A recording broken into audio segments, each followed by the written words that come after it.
technical thing, but no problem. We're going to have an informal session because not too tense, but I don't know. But the speaker probably a little bit nervous, yeah. But we are going to have a discussion afterward. Then we're going to have a Q&A of all the questions there.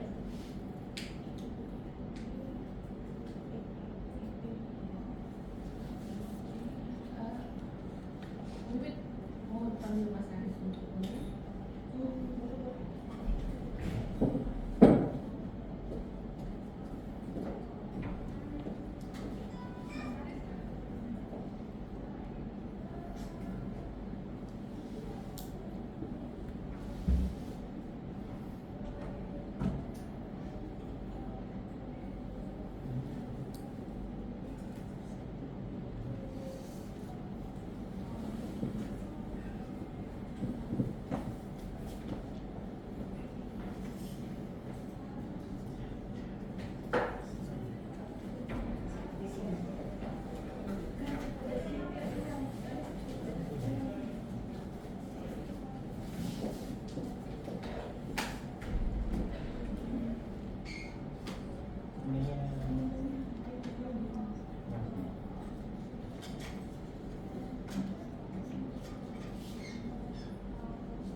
Bismillahirrahmanirrahim. Assalamualaikum warahmatullahi wabarakatuh.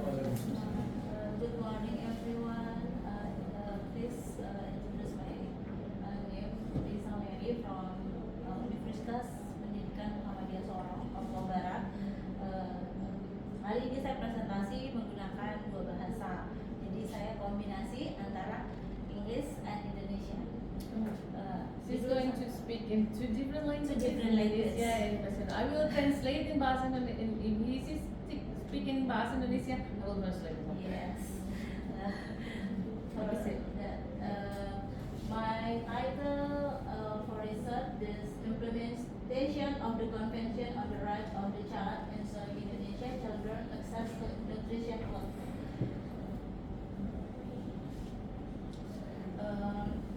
Based on Article 24 of the Convention on the Right of the Child, we can see the main of the topic is the children's right to health. This article affirmation that every child has the right to the highest attainable standard of health, including access to adequate health service and facility. That's why specifically discussion the right of every child to highest attainable standard of health, including the right to adequate food. If this sentence is classified, its elements will be divided into the core of fulfillment, namely like 5 issues like children right, and then children right to health, access to health service, health information, and healthy environment. First, if we try to focus on children right, secara umum terkait konvensi hak anak itu kita akan melihat bahwa di situ ada yang disebut dengan hak untuk hidup, bertahan hidup, dan berkembang, hak untuk tidak didiskriminasi, dan kepentingan terbaik bagi anak, hak untuk didengar pendapatnya, hak atas nama dan keluarga negaraan, hak untuk mengetahui orang tuanya, bahkan hak hidup bersama orang tua, hak atas pendidikan, hak untuk bermain, hak atas perlindungan dari segala bentuk kekerasan. Yeah, let me translate it. According to the convention, there is a right of the children, the right of the children, right to live, right to have a father, and etc. So yeah, continue. I will talk about the same article in my Yes, presentation, so you too. just please do the Indonesian just Oh, for okay.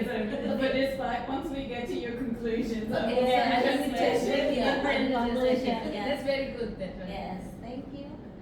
I continue. And second, children right to health. Dalam Undang-Undang Dasar 1945 sejalan dengan pasal 28B ayat 2 dan pasal 28H ayat 1 Undang-Undang dan juga di dalam Undang-Undang Nomor 36 Tahun 2009. Jadi ini lebih kepada instrumen nasional tentang kesehatan.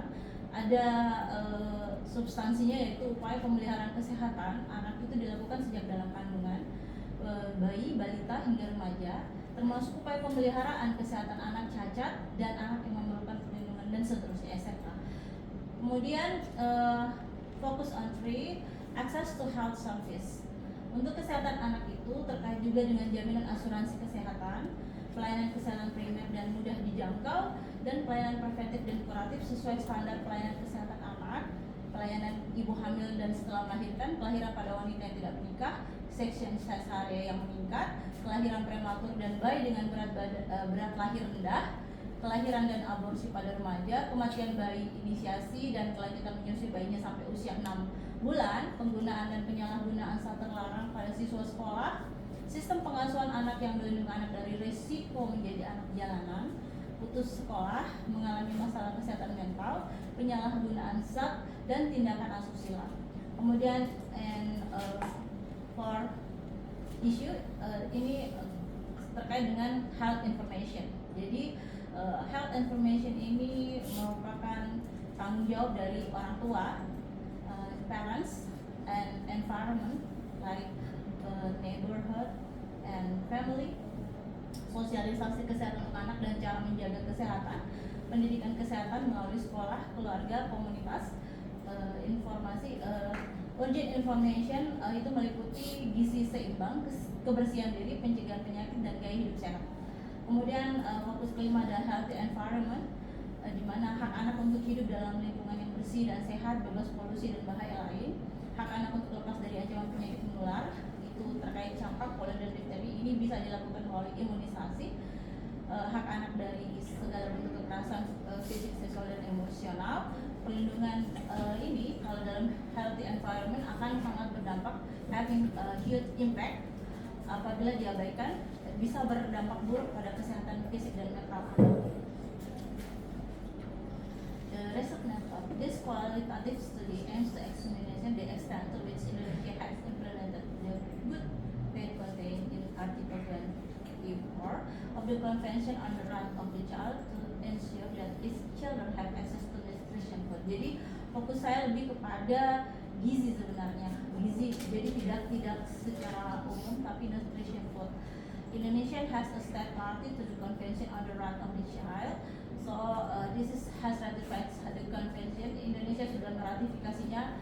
Sebelumnya ada di dalam ketentuan keputusan presiden atau Presiden Decree number 36 of 1990 is the result of Indonesia ratification of the Convention on the Right of the Child and law. Jadi ada di Undang-Undang Nomor 23 Tahun 2002 on Child Protection, which was later revised, sudah direvisi tahun 2014 di dalam Undang-Undang Nomor 35 Tahun 2014, and has taken step to incorporate its provision into national law. Challenge to fulfillment implementation to ensure that all Indonesian children, especially those from marginalized groups, have adequate access to nutrition food. Faktor seperti kemiskinan, inequality, and inadequate infrastructure contribute to malnutrition and food insecurity among children. Jadi saya mengambil dasar hukumnya itu mungkin untuk wilayah secara instrumen nasional itu ini, tetapi instrumen besarnya adalah Konvensi Hak Anak, terutama pada artikel 24, pasal 24 Konvensi Hak Anak. Jadi ada di Undang-Undang Dasar pasal 1945, pasal 28B ayat 2, Undang-Undang Nomor 39 Tahun 99 tentang Hak Asasi Manusia, Human Right, Undang-Undang Nomor 23 Tahun 2004 tentang penghapusan KDRT, Undang-Undang Nomor 35 Tahun 2014 tentang perlindungan anak, dan berbagai instrumen lain. Hasilnya secara umum saya masih melihat seperti ini. The Convention on the Right of the Child does not actually provide specific method to encourage the implementation of the provision formulated by state parties. Due to this, the approach given is broad and flexible.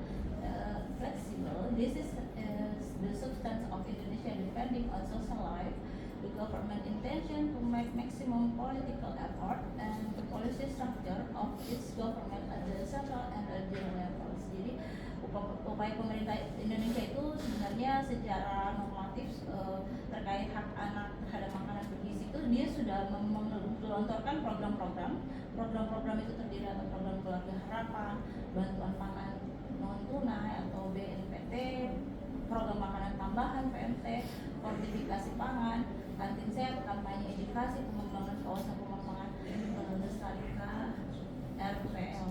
Tetapi itu tidak terlalu signifikan karena waktu itu targetnya adalah di tahun 2024 ini atau in 2024 ini harusnya Indonesia itu hanya mendapatkan angka 14% untuk stunting. Tetapi untuk isu stunting sendiri itu di 2022 tercapainya 21%, penurunan dari 24,4% di 2021. Jadi lumayan signifikan tapi tidak terlalu mempengaruhi.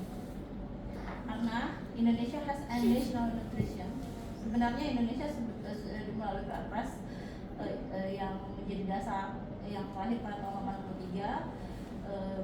Kemudian di tahun 2024 itu ada Badan Nasional Nutrisi Indonesia, dan ini sesuai dengan Presidential Regulation. Tetapi problemnya adalah this problem is very sensitive in influencing human resource development, karena ini akan mempengaruhi bagaimana pembangunan sumber daya manusia Indonesia.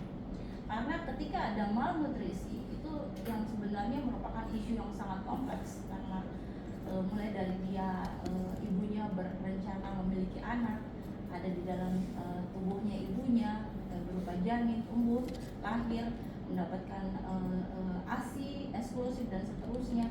Kemudian ketika lahir dia mendapatkan environment seperti apa, itu semua sebenarnya sangat kompleks. Jadi riset ini sebenarnya this research in direct lebih kepada pembangunan hak anak di wilayah Papua dan utamanya Papua Barat, wilayah kerja kami, karena itu lebih banyak sebenarnya isu kekurangan gizi di situ, baik stunting, wasting, etc.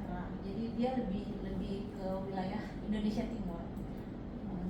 Kenapa tidak general? Karena harus fokusnya seperti itu. Jadi for my classic reflection on the Convention of the Right of the Child does not have measurable standard for state parties including Indonesia.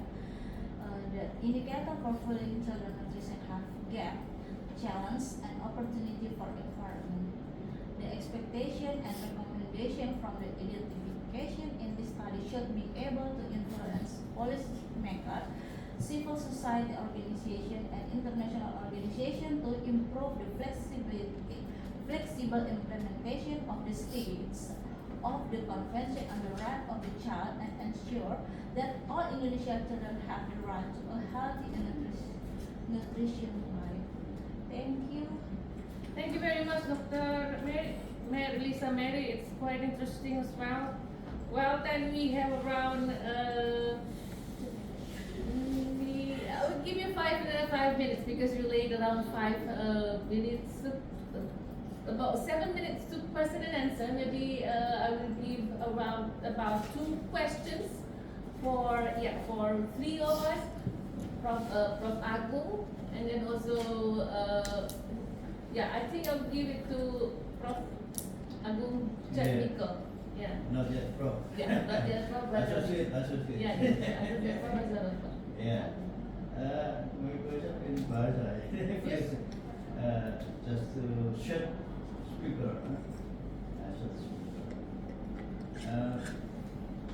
Tadi saya dengar Prabowo ngomong di Brasil tentang makan bergizi gratis. Ternyata nyambung juga di Papua, ternyata banyak terjadi stunting ya.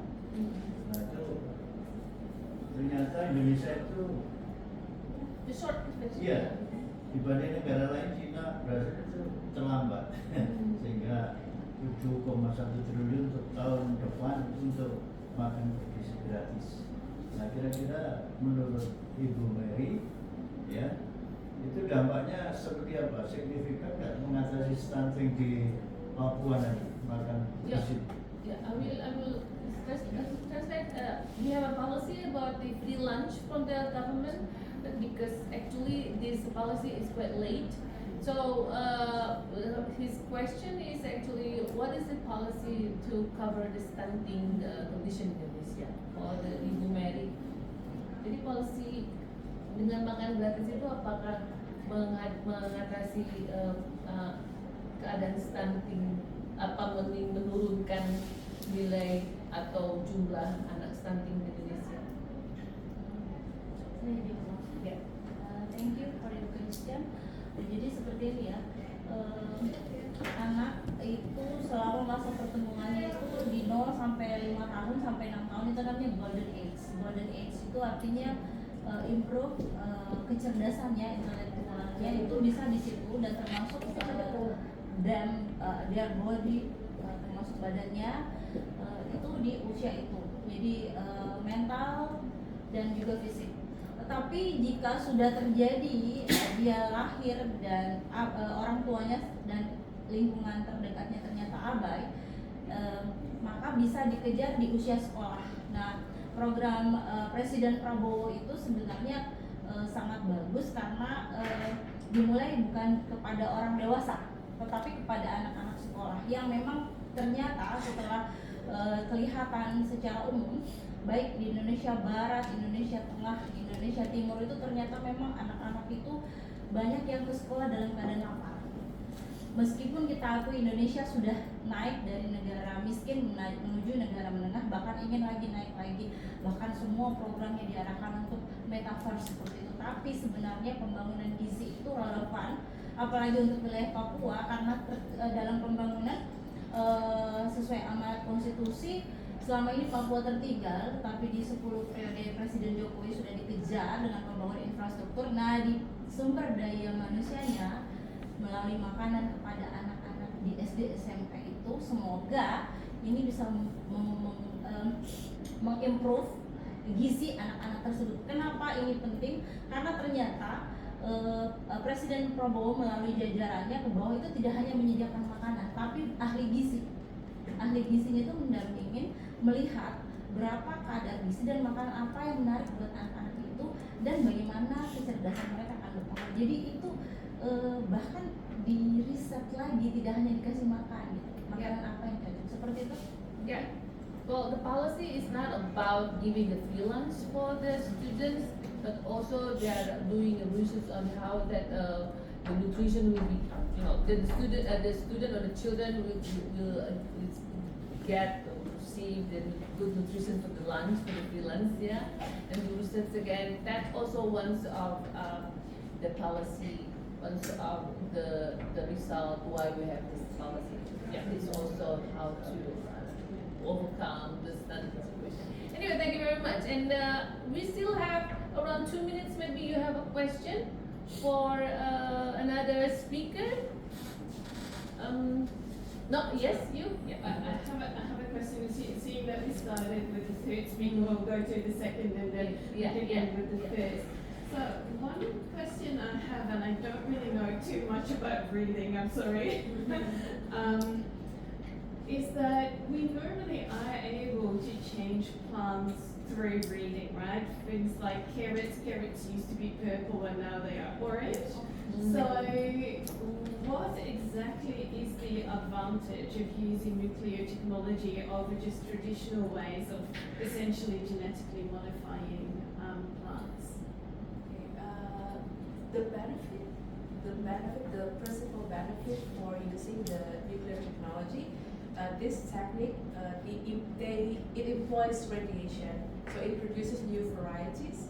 And because of this, one of the examples of producing new varieties is the crop, the drought-resistant crops. So drought-resistant crops, because of extreme weather events due to climate change, droughts and rainy seasons, we cannot control it.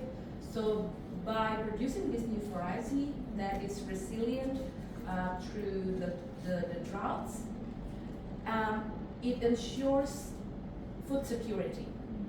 It ensures food security, and that it will reduce the level of malnutrition and also malnutrition and hunger.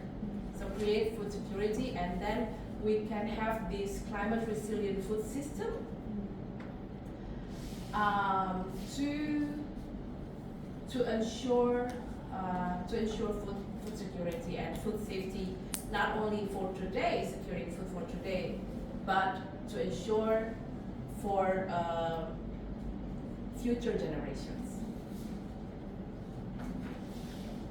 So, do you have any question? Or I think we need to wrap up because we are late about 5 minutes, and the other model is already arriving. Thank you very much. Can you give an applause for